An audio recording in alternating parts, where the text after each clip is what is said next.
Many of you are brand new to the crypto space and are in the process of trying to figure out all the quirks and intricacies of trading, self-custody, rug pulls, scams, researching correctly, where to invest, and how to ultimately take a win in the future. Many of you have been around for a while too, weathered a few storms and are wise to the scams, aware of the history, and have personally had some pain and some gain. Some of you may have even been lucky enough to be involved with Flare Finance for the beta days and for the snapshot that happened in December of 2020.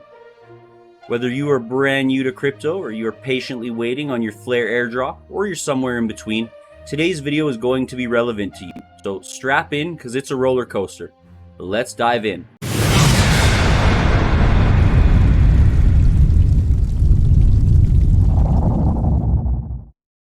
Welcome to the channel. I'm your host Chaos Dubs. Today we're discussing Flare Finance, the XRP snapshot, and the upcoming token drop and how it's going to affect you.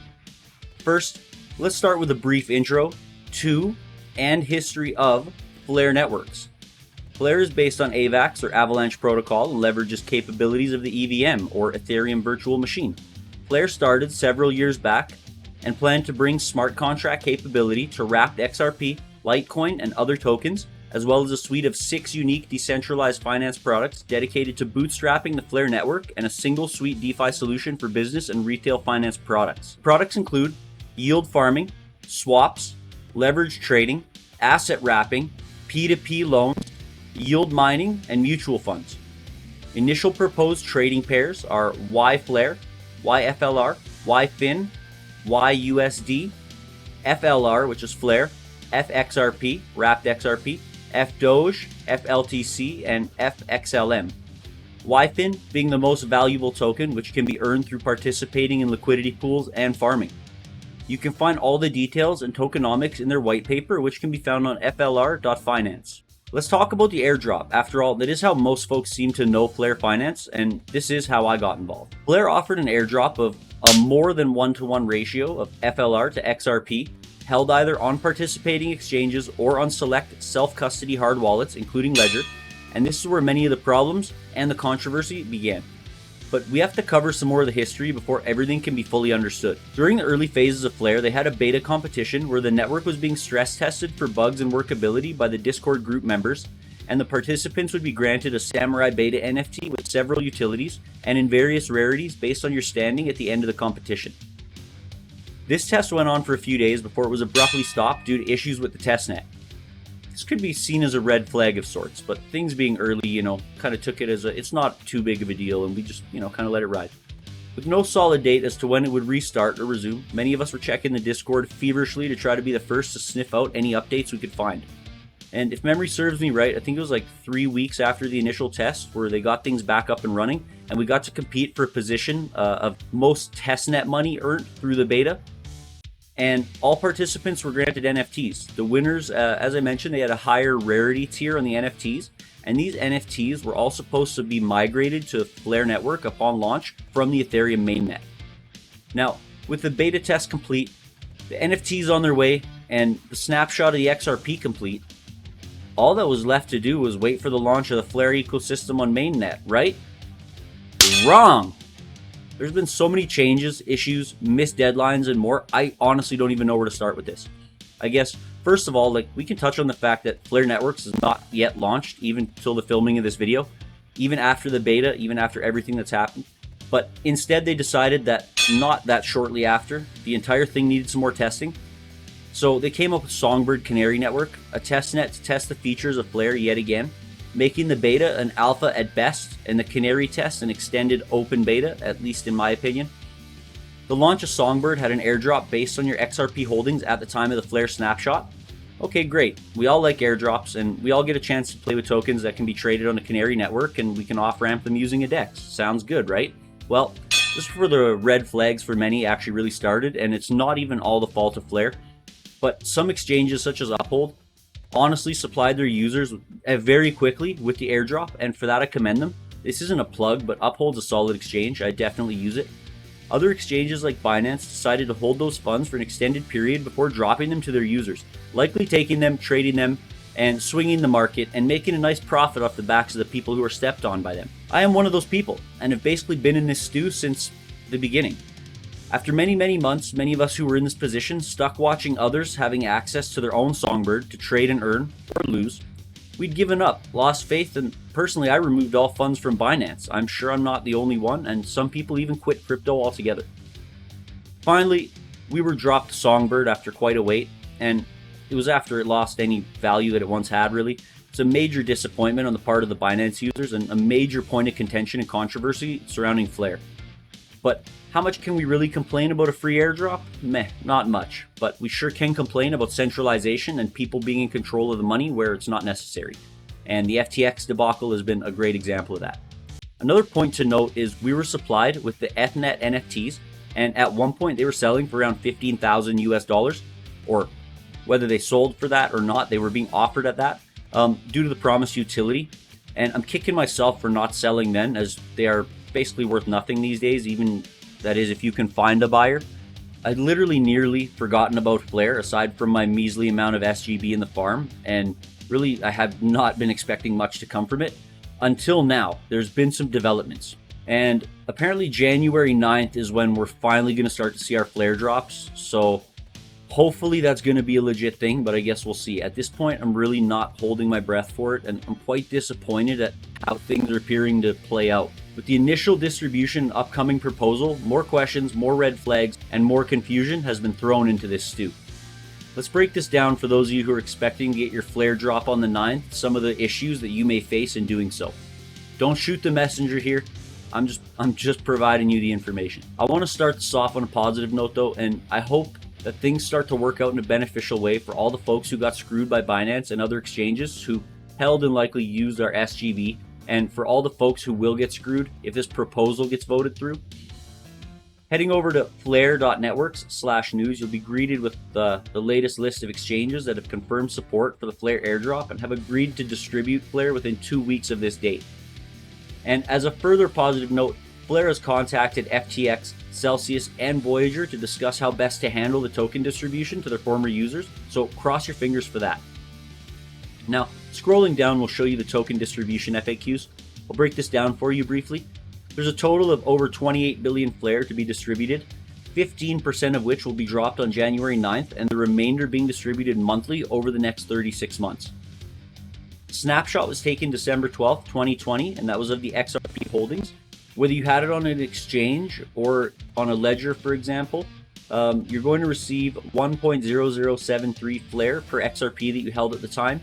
So essentially 0.15 Flare per XRP on or around the 9th should start appearing in your wallet or the exchange where you held that at the time. Now, this is where things start to change. The method of distribution depends on the outcome of the aforementioned proposal, which we will cover shortly here. If the community votes to reject the proposal, which is what I would be hoping to see happen, and what I assume most of the original Snapshot holders from December 2020 would prefer to happen, as well as the early supporters of Flare, I could be wrong on that one. But it would see the original plan follow through, where the tokens will be distributed to wallets or exchanges on a monthly basis over 36 months directly to the people who held at the time. If the community accepts the proposal, the remaining 36 monthly distributions will be carried out on-chain, and tokens will be shared among wallets that are holding wrapped Flare tokens. This is a nice big fuck you to the people who have been patiently waiting for the last 2 years, and to the folks who were part of the beta test. Just like how not following through with the launch of Flare and instead launching Songbird caused the NFTs to drop in value and utility. This will allow anyone who holds wrapped Flare token to take a proportional piece of the pie based on their holdings of WFlare, instead of the holders of XRP for the Snapshot. As always, the rich get richer and the poor get stepped on. What a slap in the face for the stress, nonsense, and pain that we've endured, and everything that comes along with being an early adopter and believer in XRP and new projects such as Flare, especially over the last 2 years. We're going to dig into this proposal so you can get an understanding on what exactly we're dealing with here. You may not like it, I sure don't, and I hope it makes you take some action. As I see it so far, folks voting against this proposal start off at a marked disadvantage, and I'm going to explain why I feel this way as we go through this here. As stated verbatim in their proposal, I call this their excuse. To allow Flare to thrive, the token distribution, which was designed to build participation from a single community with a single utility, needs to change such that it offers participants from any change and new entrants to the space an equal chance to become a participant in the Flare ecosystem and help it grow. This proposal has been designed to preserve existing airdrop recipients' foundational place in the ecosystem and put those coming in fresh to the ecosystem on equal footing. This maximizes the benefit for the most number of people within the active Flare community and ecosystem, supporting Flare's ambition to connect the decentralized economy and drive broader adoption of Web3 in general. It can help create a more balanced playing field where all the different ecosystems which Flare will help connect would have an equal incentive to grow and participate with Flare. Flare claims the benefits of this would be the separation from centralized exchanges and allegedly more Flare tokens than originally intended for delegating if the new proposal passes. Lower inflation and possible tax implications on the good side of things, as well as reward existing participants and incentivize new participants, better managing liquidity and making the Flare distribution transferable to other participants or other wallets. I'm not really sure how I feel about all this so far, to be honest. Like, the negatives include allowing whales to just jump in, take over, and move the markets to their desires with much larger airdrops simply due to them having more money invested from the get-go, as well as slapping some early supporters and patient people right in the face. And let's not forget the main point here. Like, if Flare had a good working product like they promised and followed through instead of letting everyone down over and over, they would not need to incentivize new users by screwing over the early supporters. What Flare's allegedly supposed to do should be incentive enough to onboard new users. No? Maybe that's just me. Recipients of the Flare token distribution will be able to wrap and delegate their tokens to the Flare Time Series Oracle. So that's also known as the FTSO. You'll see that a lot. To immediately start earning inflationary rewards for supporting the provision of decentralized data for the network. Now, I understand why that can be important, but here's why I believe the proposal could be overly advantageous to people who have had no skin in the game the entire time. 3 words: social media influence. And that's partly tongue-in-cheek, but it's also very true. The vote will take place when 66% of the initial tokens that are eligible to vote are in the hands of their intended recipients and can be used to vote. Once the vote threshold is triggered, there will be a 1-week notice period followed by a 1-week period to cast the vote. Pending all exchanges follow through, this really shouldn't be a problem, and voting is expected to happen in February. Binance specifically says they will drop on January 9th, but I guess we'll have to see. Now, my issues with this is if a coordinated group of people outside the network and the snapshot, for example, informed and fueled by social media, of course, were to buy up the inevitable sales that will happen when the first 15% of the airdrop happens, before the vote happens, of course, and there is a large enough volume of sales, and remember, anyone can make a pair on a DEX, for example, so regardless of exchange listings, it's possible outside actors could sway the vote in favor of allowing new participants with no skin in the game to take part of what many have patiently waited for. And I mean, we've supported these guys this whole time. So how can they claim now that this is a balanced playing field by allowing anyone to join? Times are way different now than they were in December 2022. People had different priorities, and many newcomers were not even in the crypto space. Now the markets aren't the same, the economy's awful, and we are now in the post-nonsense pandemic state of everything. Based on what we have covered in this video so far, I am of the belief that many users will rid their bags of this airdrop as soon as they get any of it, if for nothing else other than to recoup some of the losses that nearly everyone has suffered over the last, 2 years. And based on past experiences, Binance has abused trust in user funds and has no real obligation to follow through with their agreement on this. So in the case that Binance pulls I guess we can just call it a Binance, and holds the funds to use at their will for an indefinite amount of time, or locks withdrawals, which they've been known to do plenty of times, especially when things are happening, while self-custody is allowed, this could end up leaving a good portion of that 33% of undistributed tokens and voting power on the shoulders of users of just one or a few exchanges. Again, swaying the vote or narrowing the vote or removing people from the opportunity to get their voice heard. And I'm sure that this could be used to further sway the voting in favor of those newcomers entering the ecosystem. And as for how, I don't even want to bother to speculate. But apparently this graph here in the proposal shows the incentive to hold tokens for non-airdrop recipients is substantially higher under the proposal than under the current scheme, thus proving my point. And it decentivizes all the old users to hold because of our loyalty and because of the changes and constant mentions of new entrants, new users, and onboarding. This is straight from the paperwork here. The current scheme was designed for a single community and narrow utility. Flare has evolved to be much larger in scope than the single utility it was initially designed for. Flare can serve all communities. It can only do this successfully with the participation of those communities.